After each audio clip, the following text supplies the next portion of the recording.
Le monde de la pâtisserie boulangerie, c'est fascinant, je trouve, parce que chacun a des horaires un peu décalés et tout le monde met la main à la pâte pour apporter la meilleure expérience possible au client. Chacun contribue au bonheur du client. Bienvenue dans le goût de la boulangerie-pâtisserie, le podcast qui vous invite à découvrir toutes les facettes des métiers de la boulangerie-pâtisserie.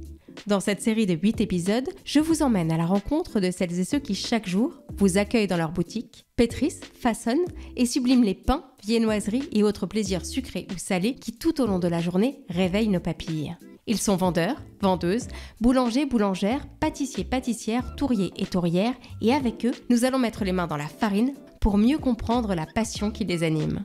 Et aujourd'hui, je vous propose d'explorer à nouveau un métier que nous avons déjà évoqué au cours d'un précédent épisode, celui de vendeur et vendeuse en boulangerie-pâtisserie. Cette fois-ci, c'est à Paris que j'ai rencontré mon nouvel invité, Axel, vendeur depuis 1 an chez Benoît Castel. Et vous allez l'entendre, Axel est intarissable sur le sujet. Axel, pour commencer, est-ce que tu peux te présenter en quelques mots ? Alors bonjour, moi c'est Axel, j'ai 22 ans. Je travaille actuellement à la boulangerie Benoît Castel rue Sorbier dans le 20e arrondissement de Paris en tant que vendeur, donc en boulangerie-pâtisserie. Ça va faire plus d'1 an que j'occupe ce poste et je suis très content d'occuper ce poste de vendeur aujourd'hui. Tu as toujours voulu être vendeur. Est-ce que tu peux me parler de ton parcours scolaire ? Alors moi à la base j'étais dans le cinéma en fait, cinéma audiovisuel. J'ai entamé un BTS que j'ai loupé par manque d'intérêt en fait. J'aimais beaucoup le cinéma mais pas de là en faire mon métier et je cherchais à me réorienter. Et c'est vrai que je me suis souvenu d'un stage que j'avais fait en boulangerie-pâtisserie où j'avais notamment été un peu en vente, un peu en pâtisserie et un peu en boulangerie. Et ça m'avait beaucoup plu et je me suis dit pourquoi ne pas y retourner, pourquoi ne pas réessayer. Alors, comment tu t'es formé à ce métier ? Alors, je me suis formé dans un premier temps au CTM à l'école.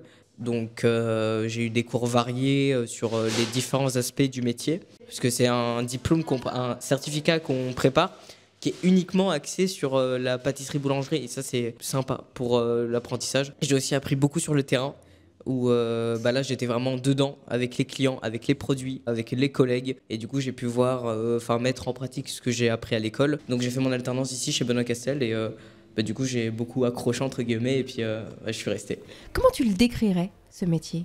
Le métier de vendeur en boulangerie-pâtisserie, c'est surtout un métier de passion, un métier de transmission et un métier de contact. Parce qu'on est souvent, on est tout le temps en contact avec les clients, quoi. C'est ce qui compose la plus grosse partie de notre métier. La transmission, parce qu'on transmet du savoir au client, en fait. On sait des choses que le client ne sait pas forcément. Et donc, c'est à nous de lui faire part de nos connaissances.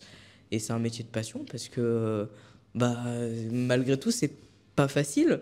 Donc, faut avoir cette envie et cette passion de se lever chaque matin pour contribuer au petit déjeuner d'un client, pour rendre heureux un autre client, pour apporter peut-être de la bonne humeur à nos clients, quoi.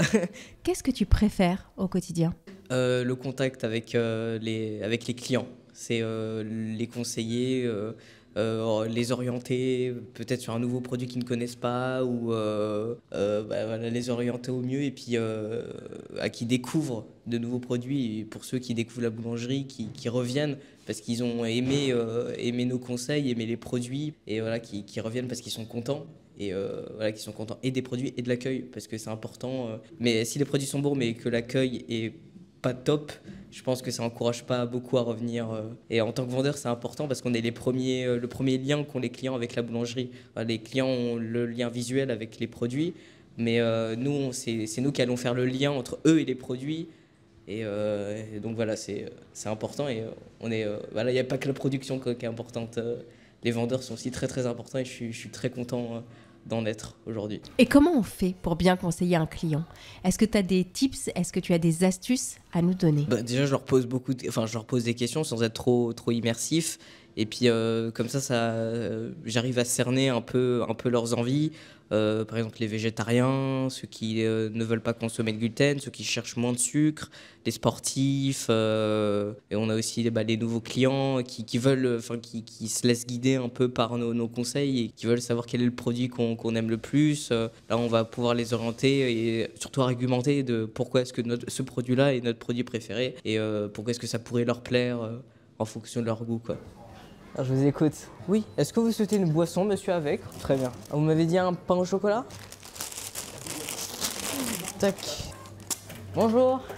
C'est quoi un bon vendeur en boulangerie-pâtisserie selon toi? Alors un bon vendeur, il y a plusieurs points. Déjà, la connaissance des produits, être sportif, quoi, on va dire, parce que c'est vrai que dans ce métier-là, on est debout toute la journée.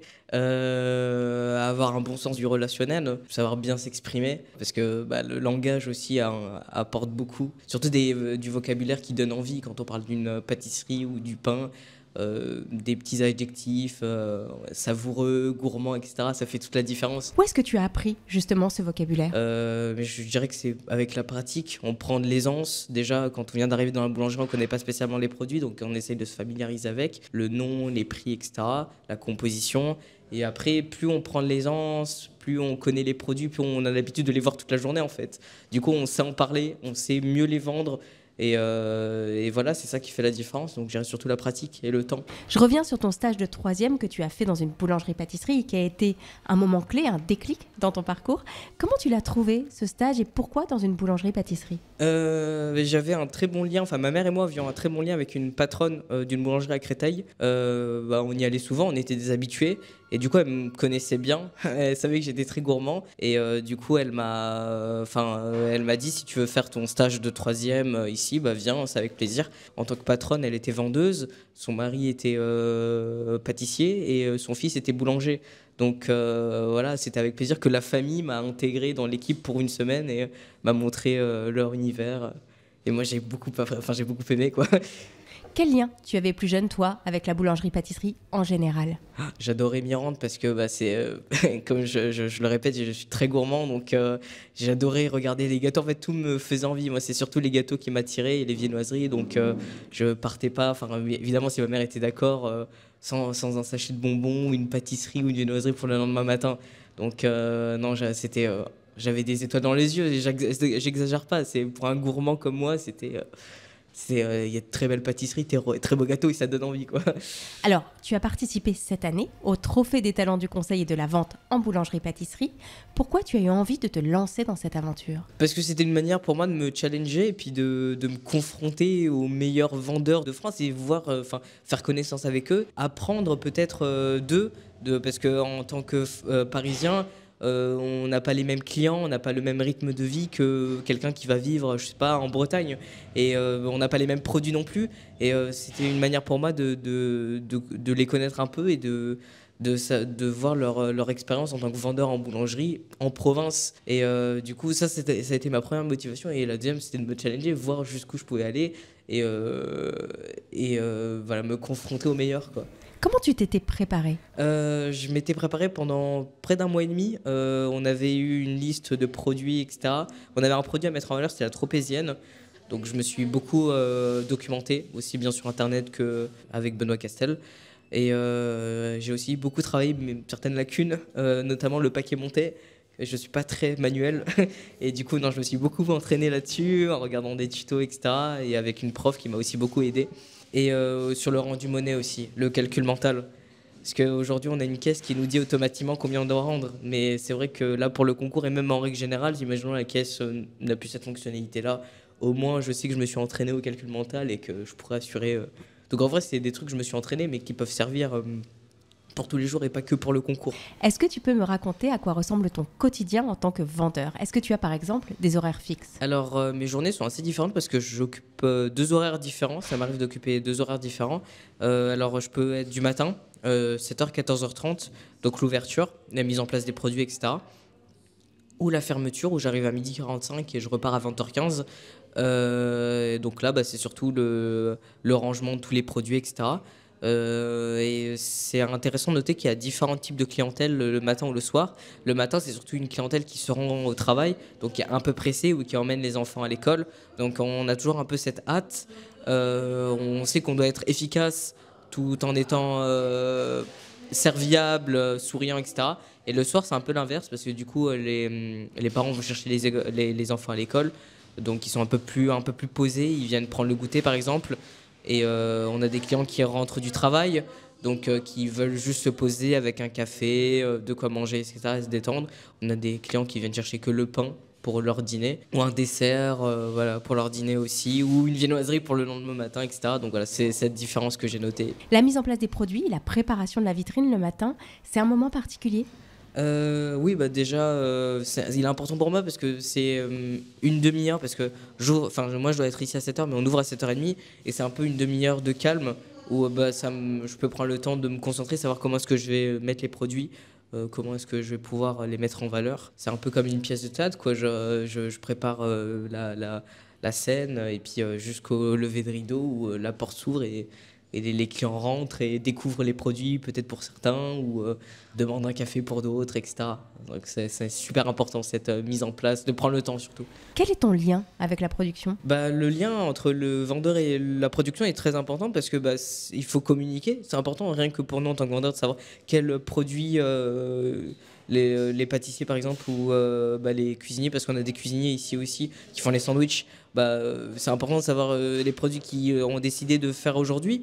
Donc il faut communiquer, c'est important. Et puis même la production communique aussi beaucoup avec nous pour avoir le retour des clients, savoir si tel ou tel produit a bien fonctionné, ce que les clients ont pensé de tel ou tel sandwich, pour axer un peu plus leur production. Donc c'est super important de bien s'entendre, de bien communiquer avec les boulangers, les pâtissiers, les cuisiniers, etc. Axel, quand on t'entend, on entend la passion que tu as pour ce métier, mais est-ce que tout est toujours si facile? Alors non, je vais pas mentir, c'est vrai que c'est un métier, comme tout métier, c'est un métier qui a ses difficultés.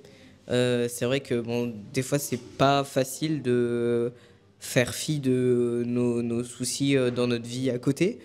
Quand on a un événement qui nous frappe, c'est pas facile de revenir et de sourire, même si on sait qu'il le faut. Voilà, des fois, c'est un peu compliqué. C'est vrai que au début, moi, je parle pour moi personnellement, je suis quelqu'un de très anxieux, très stressé. Et donc, quand il y avait du monde, quand il y avait 3 personnes dans la boutique, ça m'arrivait de stresser. Les clients le voient et c'est pas bien, mais ça reste humain, on est humain. Et donc, c'est vrai que je stressais et que j'appelais de l'aide. Donc, je pense que le stress, c'est aussi, faut apprendre à souffler, se dire qu'il faut prendre le temps pour chaque client, pour l'aiguiller au mieux. Et puis s'il y a du monde, il y a du monde, mais il faut pas négliger les clients parce qu'il y a du monde. Voilà. Chacun a pris le temps dans sa journée de venir nous voir, d'acheter nos produits. Donc il faut leur consacrer du temps et autant de passion pour chacun. C'est quoi toi ton moteur? De se dire que si on ouvre, moi je pense toujours à l'extrême, mais je dis si j'ouvre pas la boulangerie, qui va leur servir leur pain au chocolat, quoi. Donc je me dis ils comptent sur moi, ils ont confiance en moi, donc je peux pas leur faire faux bon. Il faut se lever et puis aller et puis servir les pains au chocolat des clients qui en veulent un, parce que eux aussi se sont levés, peut-être que eux aussi ont eu du mal à se lever, et leur motivation c'était peut-être de se dire qu'ils allaient retrouver un pain au chocolat de notre boulangerie. Donc on peut pas se permettre de pas se lever et de ruiner leur matinée, quoi. Donc voilà. Quel conseil tu donnerais à un jeune ou une jeune aujourd'hui qui s'interroge et qui envisage de devenir vendeur ou vendeuse en boulangerie-pâtisserie? Moi, je lui dirais de pas hésiter, quoi. C'est un métier qui est incroyable. Si on est bien entouré, si on a de bons collègues, si on se documente bien, si on est curieux, parce qu'il faut avoir cette curiosité aussi de se documenter sur les produits, etc. Il n'y a rien de mieux que d'arriver au travail et puis de sentir l'odeur des pains au chocolat encore chauds, des viennoiseries chaudes, de voir de belles pâtisseries qui n'attendent que d'être mises en vitrine, etc. Comme cadre de travail, c'est vrai qu'il y a pire. Donc moi, je leur dirais de foncer, quoi. C'est vraiment un super métier. Axel, pour finir, j'ai une dernière question. C'est quoi la suite pour toi? Alors la prochaine étape, moi j'aimerais bien prétendre au statut de responsable de boulangerie. Là, ce serait vraiment valorisant, quoi, de partir de rien et puis de monter les échelons petit à petit et puis de devenir responsable, ce serait incroyable. Donc j'aimerais bien, avec un peu de chance, avec un peu de chance et beaucoup de travail, être responsable. Merci Axel. Le goût de la boulangerie-pâtisserie est un podcast produit par la Confédération nationale de la boulangerie et boulangerie-pâtisserie française avec le soutien du ministère de l'Enseignement supérieur et de la Recherche, du ministère de l'Éducation nationale et de la Jeunesse et de l'OPCO des entreprises de proximité. Ce podcast a été réalisé par l'agence New Wing.